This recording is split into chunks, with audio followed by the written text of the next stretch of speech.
Hey everybody, it's 3 o'clock and we are live on Zoom and on Facebook.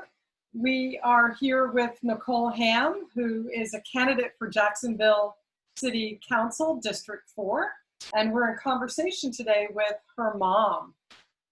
If you're on Zoom with us, thank you for joining us on Zoom. I encourage you to keep your microphone muted until we get to the discussion part.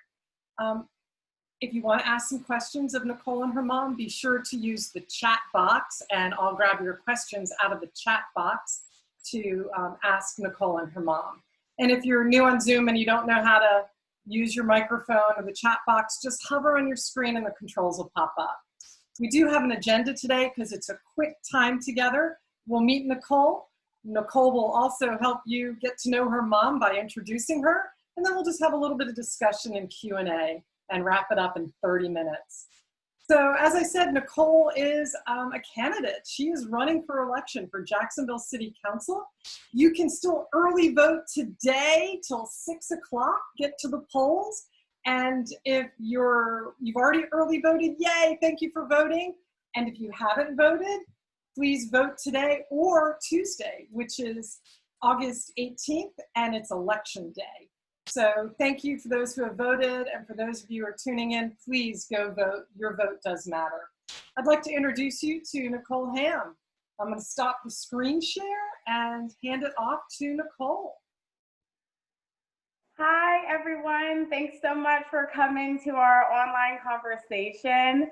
So this week's a little bit different. We're not really discussing policy or issues, but we're going to talk to my mom. So I was raised by my mom, who was a single mother right in District 4.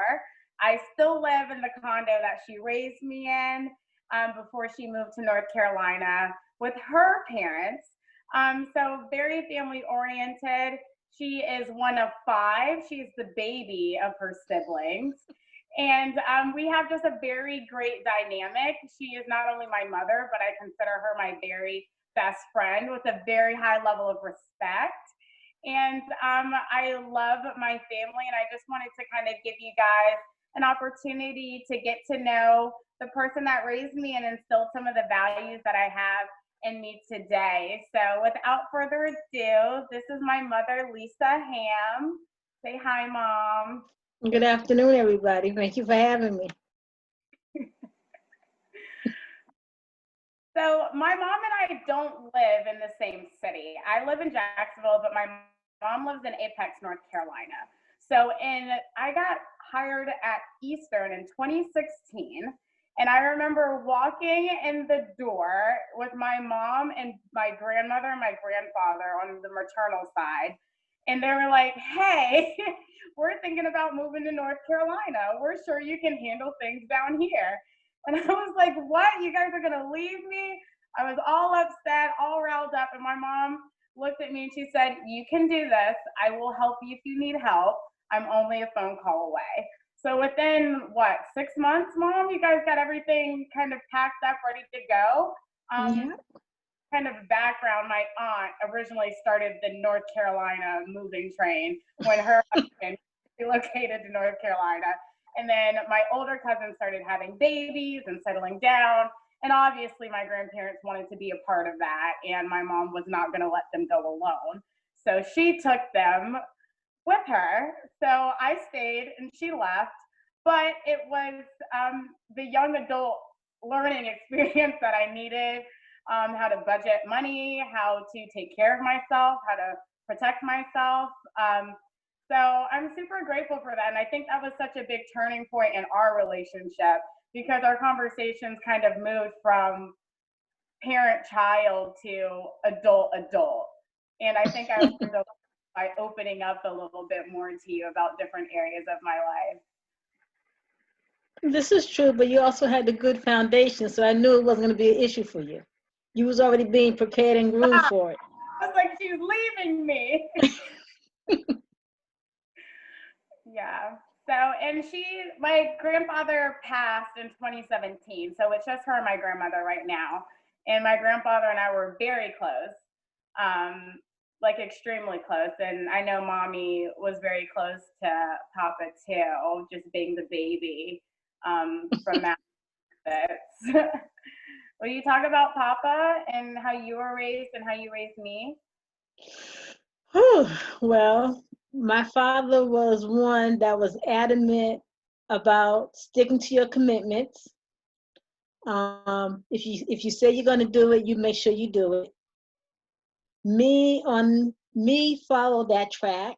As with you, I made sure you was where you supposed to be on time.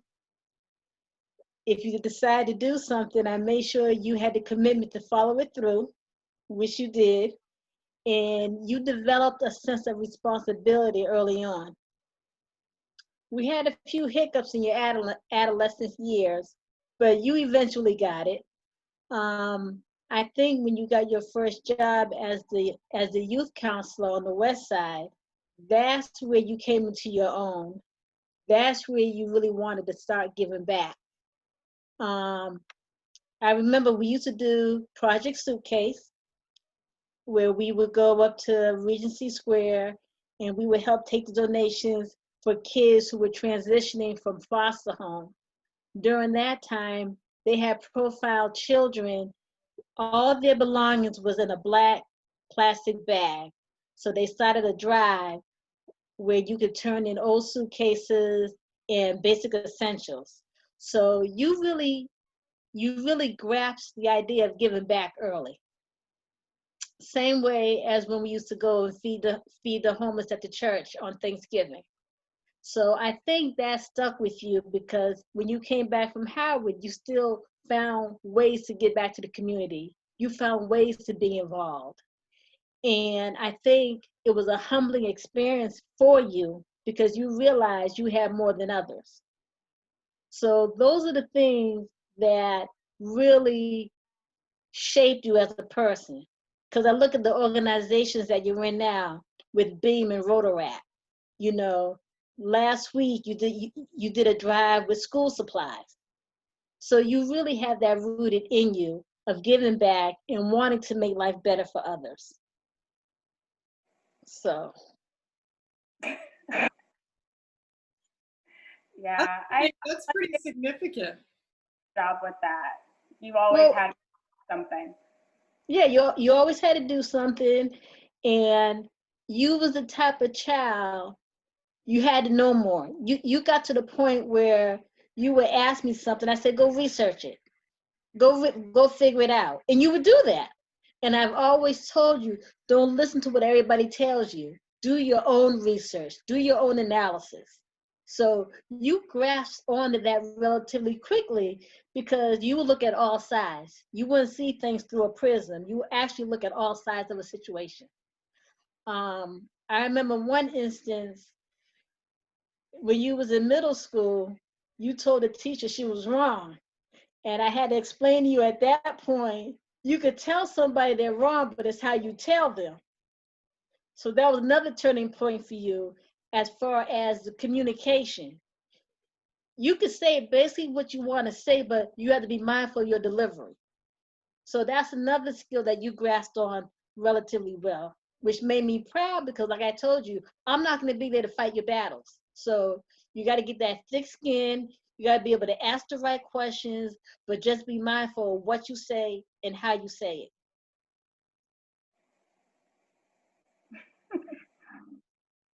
Oh, you go down memory lane, Nicole. That was sixth grade math. Sixth grade Yep. math. Yep. Yep. I remember. I love math. I was really good at it too, which is how I figured she was wrong. But I think those were the learning experiences, like I said, that helped shape you. Um, for you to be an only child, you've always been compassionate. You always acted like an older child with siblings because you was always a caretaker. You know, you babysat. Kids seem to gravitate to you. So you always had that leadership style about you, and you always had that. You was that person that took the time. You know, you never shoot anybody away. If somebody asked you a question, you always made yourself available to answer, or you always got information to them if that could help them. Even when you came back from school, you have friends looking for jobs, you would come to me and say, Mom, so-and-so looking for a job, what should they do? So you've always been a helper. You've always been a leader. So those are the things that made me very proud of you. And one thing I could say is during everything you've been through, you've been humbled. You've been very humbled and haven't taken anything for granted. Yeah, I think that's a big thing when I was in school because people thought like we were well off, right? Like I remember people be like, "Oh, you and your mom got it, like y'all got it," and I was like, "Well, we're not necessarily struggling, but like there's definitely appreciation of how she's managed money." I remember you taking me to all your money management seminars with Wine, Women, and Wealth, and me sitting in Mr. Hugo's office at the accounting place. And in every tax year, you always donated money to Camp Boogie Creek. And then Ashley, we tried to send Ashley to Camp Boogie Creek, my cousin that passed away from cancer. So I think I get it honest for sure. And I know that it was hard after you and my dad got divorced, which is why Grandma and Papa kind of came down and kind of stepped up and helped. And I always took you with me to vote, right? You did always take me with the boat. I always got a sticker. Yes. Always. It's always, and we always went to Regency. We always went to the library on Regency because you didn't want to go the day of. Yep. So, yeah, I mean, I try to instill things in you that would shape you and mold you. You know, a vote is something that you don't take for granted. If you have the opportunity to vote and you're able to vote, get up and do it. So I know how excited you was when you did turn 18 and was able to vote. I got to go research the candidates. Yeah. Oh, yeah. Because you always told me, like, be careful who you vote for because Exactly. Roles. Exactly. So, yeah. So, I mean, at the end of the day, you've grown to be a woman that cares, a woman that leads, and a woman that wants to make the change. And I think right now, in the era that we live in, it's time. It's time. It's time for you to really step up and be the woman that you are and make a change that you want to see in this community. I agree, Mom.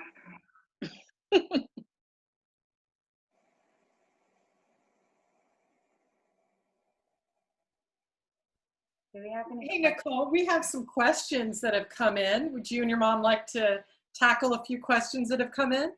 Okay, Yeah. great. This question is for Nicole.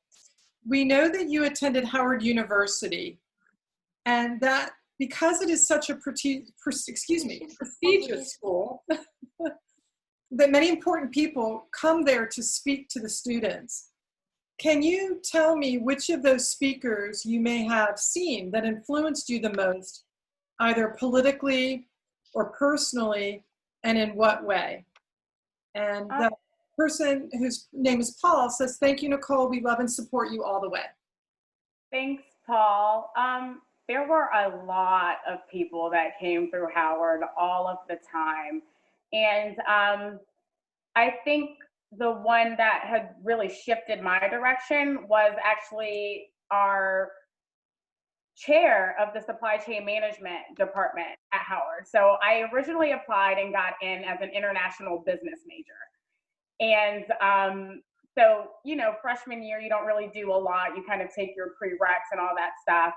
But there was this major that I never heard about that didn't have a lot of students, and they came and spoke to the freshman class.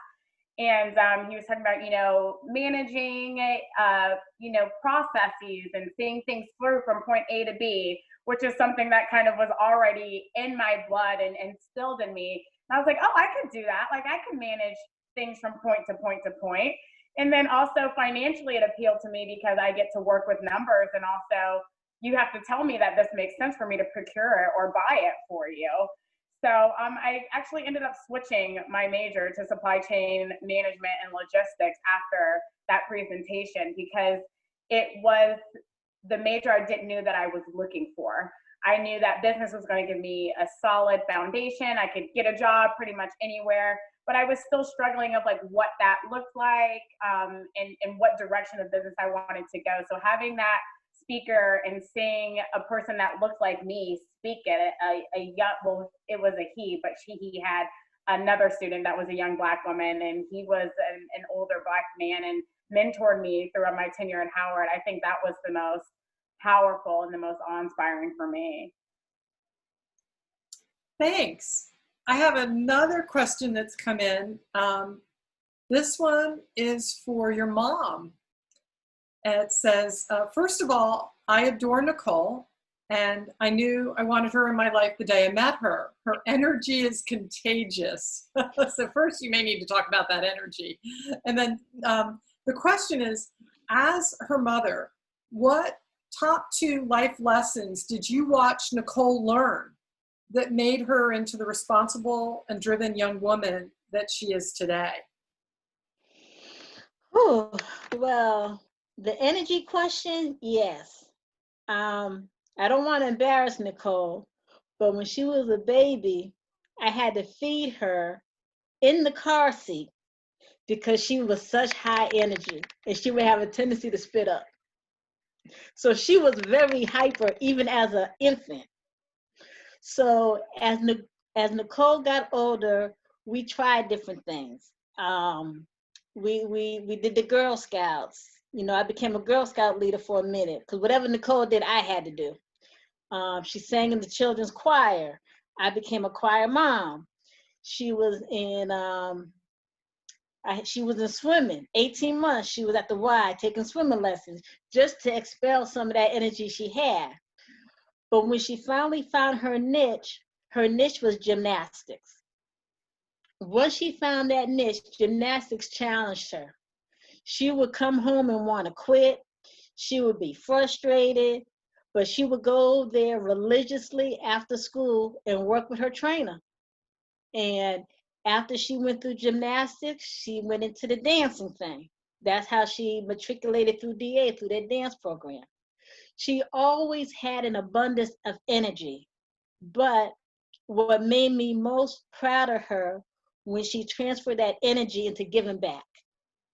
So giving back and her commitment are the 2 things that has really made me most proud. She understands, just like with this campaign, she's made the commitment to see it through. I told her, you made the commitment. If by chance you don't make it, you have enough of a foundation to do it again. So I told her what she's doing now is nothing but building blocks. And I also believe that the Lord has been guiding her and helping her to build on these things. Because she'll say, Mom, I never expected a seat to come open. I said, well, maybe it's meant for you. Maybe it's your time. As you can see in all the news, women of color are really coming up trying to make change. You know, and like I told her, people want to take your sign and throw it in the ditch. You don't have to react to them. Do what everybody says. Go to the voting booth. There's no need to react. Just get up, put the sign back up there again, and keep it moving.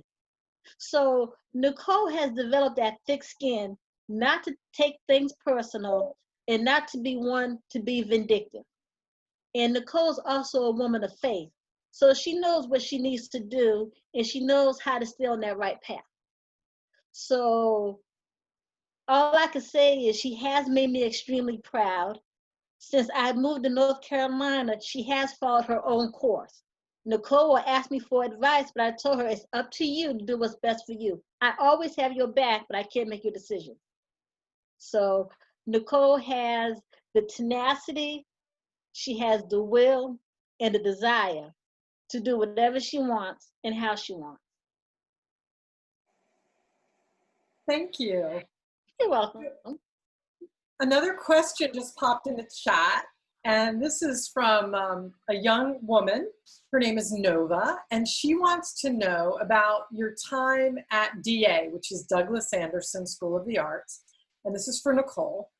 how it helped you to prepare for running for city council. That's a great question. I think DA, like my mom said, it was a challenge for me. There were a lot of things that I was up against, that I didn't realize I was until after I left. So we already know it's a competitive school, both academically and artistically. So it's tough, and it's also tough when you are trying to figure out what you want to do for the rest of your life. I mean, you're in high school from what, 14 to 18. And so you're still trying to figure a lot of things out. And I think that challenge and constant readdressing what I wanted to do or where I stood in certain things prepared me for this. And also being prepared to create your own level of success and knowing that what this top tier thing looks like in this area isn't what it is in life. And being okay with that, being okay that starting in the lowest level of the dance department was okay because it was an opportunity to grow more and work myself up. And that also not getting to the dance theater level or the top tier was okay because I learned a lot and I was able to expand myself even further and allow myself to refocus or reposition on my academics and find that balance. So I will say that balance and self-success were the things that have helped me through DA be prepared for this, because a win to me is today I knocked out 300 doors. Like, that's a win. That is my level of success. And that's what works for me in this campaign right now. You know, for somebody else, it might be hitting 3,000 doors, but like I hit my 300 today, and like that makes me proud. And like I can be proud there, even though it's not the biggest number that I've seen on the internet. So and it's growing and it's growing pains. I would come home to my mom and tell her that I hate the dance department and I want to quit and I don't like this teacher, and she called me out on this. And my mom said, well, what are you going to do? You know, you can't stay home. You have to go to school. Like, you have to figure it out. And that's what you do. So just stay the course. And Nova has time. She just got into La Villa, Mom. So her mother is now going to be a theater mom. It's a fun journey, isn't it? It's a fun journey. And if I could piggyback off of DA, you might have been in the lower levels, but at the end of the day, when you went in audition at FSU and got into their dance program, you already knew you had the talent. It may not have been identified at DA, but when you went to FSU and you auditioned for them and got that letter in the mail, you already knew you had the talent and what it took to be in that dance program.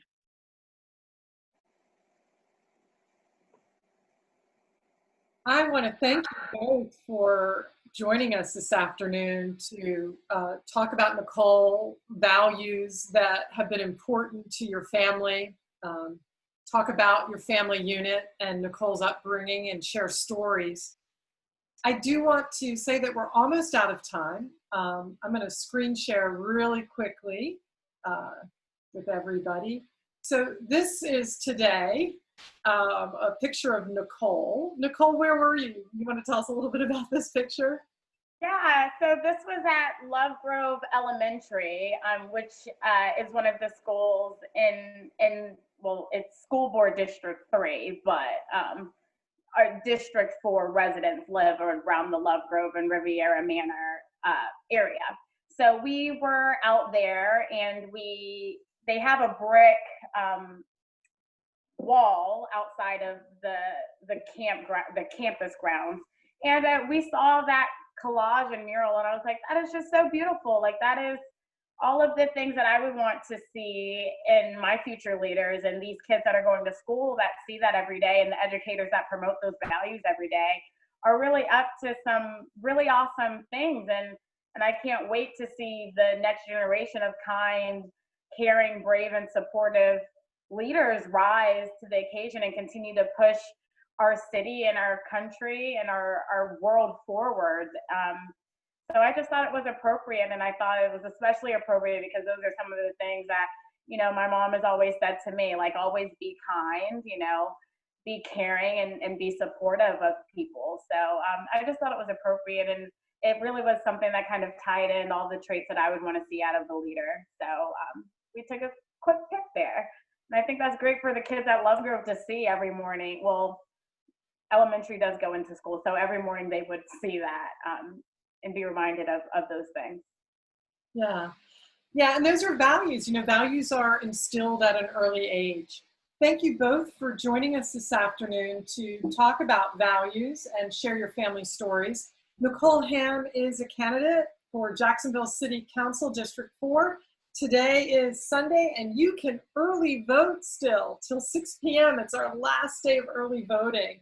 If you go to Nicole's website, NicoleHamm.com, on the link that says District 4 in the main menu, there are links to the early voting locations. So no excuses. Get out and vote. Get out and vote. Get out and vote. And then you can also volunteer for the campaign. So fill out a form on the website. Join us behind the scenes. We have a lot of fun, a lot of great energy on Nicole's campaign team. NicoleHamm.com is the website. If you do fill out a form or a volunteer application, you'll receive a weekly newsletter. I'm going to hand this back to Nicole for a final farewell. I'm going to stop the screen share. Nicole? So I just wanted to thank everybody for tuning in again today. And thank you, Mom, for being my mom. I think I got really lucky. I got lucky. In our family. I miss you guys terribly, but I hope that you're proud of everything that's happening down here. Of course we are. I miss you and I love you. I miss you too, boo-boo.